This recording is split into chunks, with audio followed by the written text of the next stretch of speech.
Ancient texts give us an epic tale of a mighty warrior king.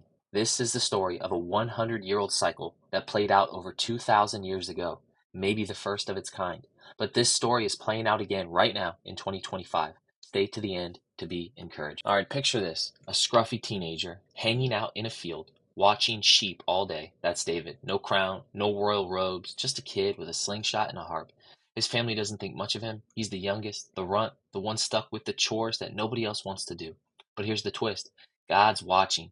And while everyone else is busy ignoring David, God's over here like, yep, that's my guy. Before David hit the scene, Israel already had a king, Saul. And let me tell you, Saul was the guy. Tall, good looking, walked into a room and turned heads. Everyone was hyped.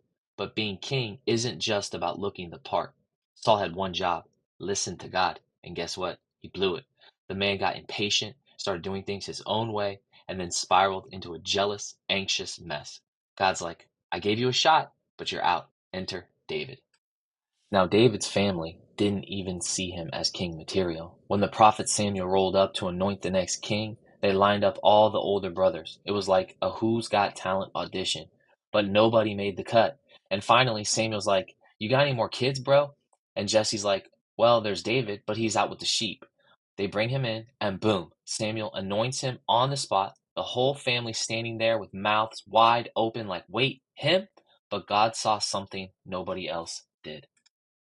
Fast forward a bit, the Philistines roll up with their champion, Goliath. This dude is like a human tank.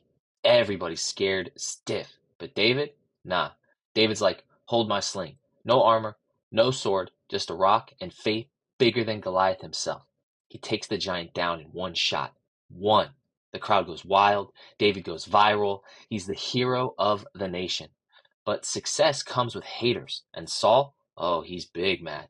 Saul starts side-eyeing David, and then full-on trying to kill him.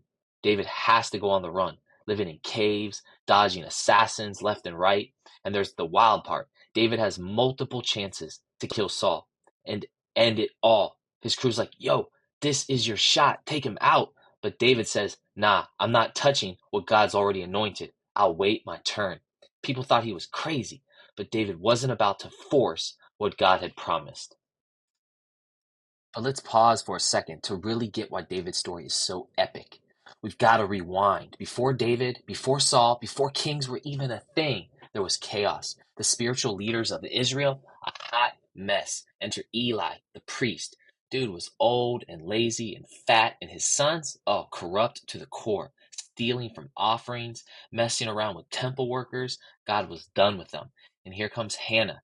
She's bullied, humiliated, and desperate for a child. But instead of giving up, she sits on her knees and prays her heart out. She makes a deal with God. Give me a son, and I'll give him right back to you. And guess what? God comes through. Samuel is born. This kid grows up to be the real deal, a prophet, a judge, and the one who would set the stage for David. This mustard seed of faith, Hannah's tear soaked prayer, became the foundation for everything. All right, back to David. By now, he's king. He's got the throne, the victories, the respect. Life is good. But sometimes when life gets too easy, we get sloppy. And David, he got sloppy. One day, he spots Bathsheba, beautiful, married Bathsheba, and he decides he has to have her. He makes all the wrong moves, even arranging for her husband to die in battle to cover it up. For a while, he thinks he's gotten away with it. Then Nathan, the prophet, shows up.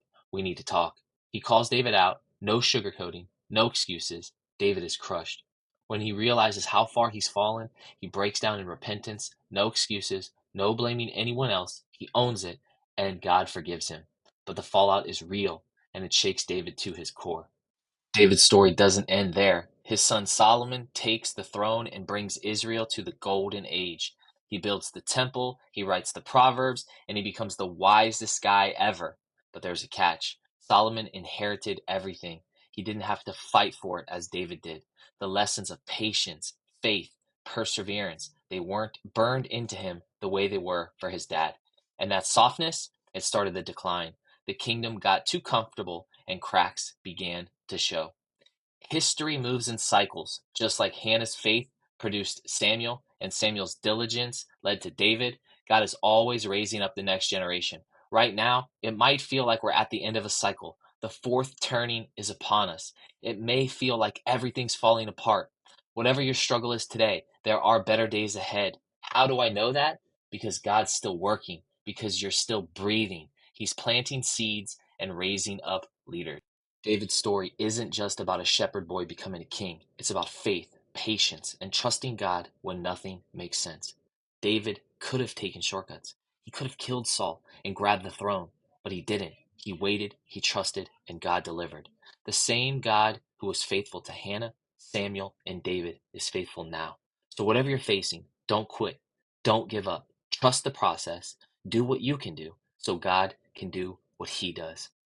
You never lose if you never quit.